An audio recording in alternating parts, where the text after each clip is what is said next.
Cobrapost investigation has revealed that Reliance Capital has, together with its subsidiaries Reliance Home Finance Limited, Reliance Commercial Finance Limited, and Reliance Corporate Advisory Services Limited, pulled off a massive fraud of over 14,344 crore rupees. This fraud also consists in siphoning off public funds by the financing arm of the ADA Group in the form of loans secured from various banks. And this was done by creating one layer after another layer to cover the tracks while routing those funds to family coffers. The express purpose of camouflaging the fraudulent transactions was to keep the identities of the ultimate beneficiaries a secret. Cobrapost has found Reliance Home Finance, Reliance Commercial Finance, and Reliance Corporate Advisory Services to have diverted funds worth more than 7,965 crore rupees, 4,979 rupees, and 1,400 crore rupees, respectively, out of the funds diverted by Reliance Capital.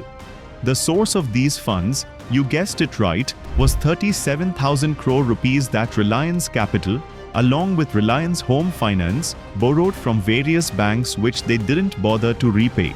Now we will throw light on how these three Reliance Capital subsidiaries diverted these funds further down.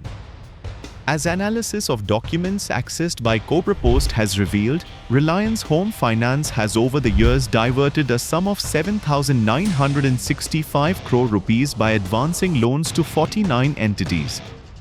The quantum of funds diverted by the retail lending arm of Reliance Capital in housing and construction sector is more than 50% of its book size. The 49 entities to which these funds were diverted are: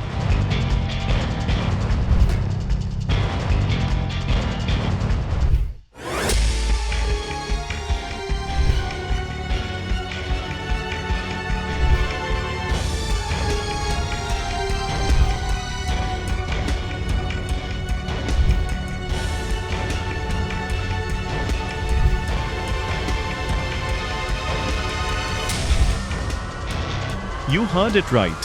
One of the companies involved in this fraudulent diversion of public funds is Vadhavan Holdings Private Limited, owned by the Vadhavan brothers of Devan Housing and Finance Limited.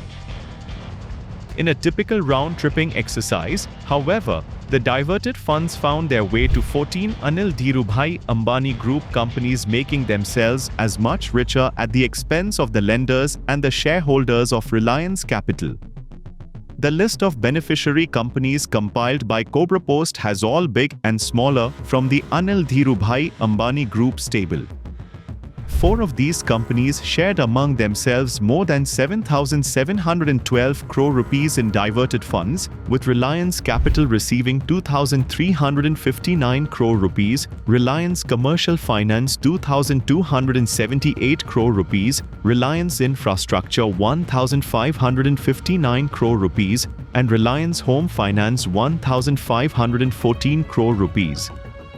The rest of the companies are: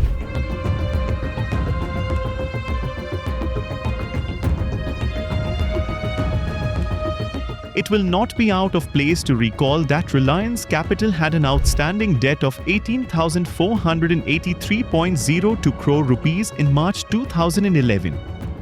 Alarmed, perhaps, at the Dhirubhai Ambani Group's propensity for delinquency in discharging liabilities towards lenders, the Bank of Baroda conducted a forensic audit of its loan transactions with Reliance Home Finance Limited. The Bank of Baroda, which was the lead bank of a consortium of PSU lender banks, identified in its audit the movement of funds and found Reliance Home Finance Limited had made disbursals of loans to potentially indirectly linked entities between 1st April 2016 and 30th June 2019. This finding implies that the Reliance Capital failed to comply with the mandatory requirements of reporting related party transactions to the Securities and Exchange Board of India. Bank of Baroda's forensic audit was damning in its findings, which can be summed up as follows. The audit identified 8 borrower entities which were earlier classified as related parties of Reliance Power Limited and Reliance Infrastructure Limited and reflected as such in the books of Reliance Home Finance Limited. However, Shortly before the disbursal of these dubious loans, these entities were reclassified as non-related party. Reliance Home Finance Limited then disbursed these 8 reclassified entities a loan of 1,323.43 crore rupees. The audit report also averred that these entities did not have any business, let alone cash flow streams, which means they were simply shell companies created to route the funds disbursed to them in loan by the consortium to Anil Ambani-owned group companies. Another striking finding of the Bank of Baroda audit was that most of the companies have a common address and email ID. In many cases, these companies have common or cross-shareholding. It is surprising to note here that the consortium of lender banks led by the Bank of Baroda preferred to twiddle their thumbs in spite of the damning audit report.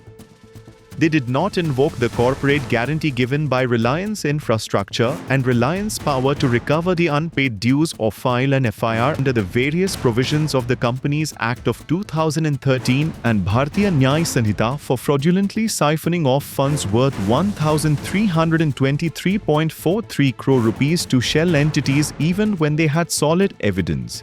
They could have as well filed a case by invoking Section 25 of the Payment and Settlement Systems Act of 2007 to recover the loan. They instead preferred a corporate insolvency resolution process route and approached the National Company Law Tribunal formed under the Insolvency and Bankruptcy Code (IBC) promulgated by the central government in 2016. Recovery of loans is not as much difficult if the lenders are willing to show will. Here is an example which shows how a delinquent borrower or willful defaulter can be brought around to paying upfront every penny they owed. In 2019, Swedish telecom equipment manufacturer Ericsson claimed its dues of 458.77 crore rupees from Reliance Communications and approached the Supreme Court, which held Anil Ambani in contempt. His elder sibling stepped in to help him avoid a jail term and coughed up the money a day before the deadline to pay up expired. Reliance Corporate Advisory Services, another subsidiary of Reliance Capital, has been used as a special purpose vehicle to route funds to Anil Ambani promoted group companies in the form of 0% debentures and loans. Cobrapost investigation has found Reliance Capital to have routed 1,400 crore rupees through Reliance Corporate Advisory Services. The typical modus operandi used by Reliance Capital to divert 1,400 crore rupees through Reliance Corporate Advisory Services is as follows: advancing loans from holding company Reliance Capital to Reliance Corporate Advisory Services. These funds were then used to grant loans to or make investment in various companies to plow back in personally controlled companies. In most cases, the loan was granted to promoter group companies of various groups like Yes Bank, owned by Rana Kapoor, and Vadhavan controlled Dewan Housing and Finance Limited, among others. In consideration of these loans and investments, the promoter of Ada Group received kickbacks in Anil Ambani's personally controlled companies from these recipient companies, which is being investigated by the Enforcement Directorate.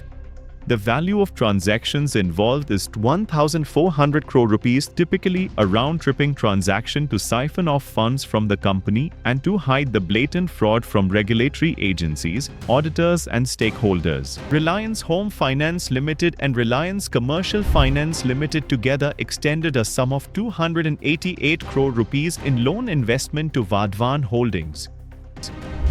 In turn, the ADA Group companies secured loans worth 1,285 crore rupees in 7 of promoter-controlled companies. These companies are Kunjbihari Developers and Edico Venture, which received, respectively, 650 crore rupees and 635 crore rupees in an apparently round-tripping exercise aimed to camouflage the dubious transactions. It is worthwhile to note that Reliance Corporate Advisory Services and many other Reliance Capital subsidiaries which are recipients of diverted funds are still operational and a large recovery is possible from the beneficiaries. Instead of taking punitive action against Anil Ambani and the key managerial personnel as provided under the law, the lending public sector banks strangely chose to approach the National Company Law Tribunal. The tribunal approved a bid of 9,861 crore rupees placed by the Mauritius-based Indusend International Holdings Limited to acquire Reliance Capital and its subsidiaries, almost 2.5 times less than the admitted claim of over 26,089 crore rupees in outstanding dues. Indusend International Holdings is owned by Hindujas. The settlement has left investors high and dry, even as the lenders got a massive haircut of 16,222 crore rupees. You are watching Cobrapost Expose on ADA Group. For more details, please log in to cobrapost.com. This video was automatically generated by an artificial intelligence system using Heijen and may contain inadvertent errors and inconsistencies despite our best efforts at accuracy and quality. We recommend that you peruse and verify the information in this video with the corresponding published story on cobrapost.com.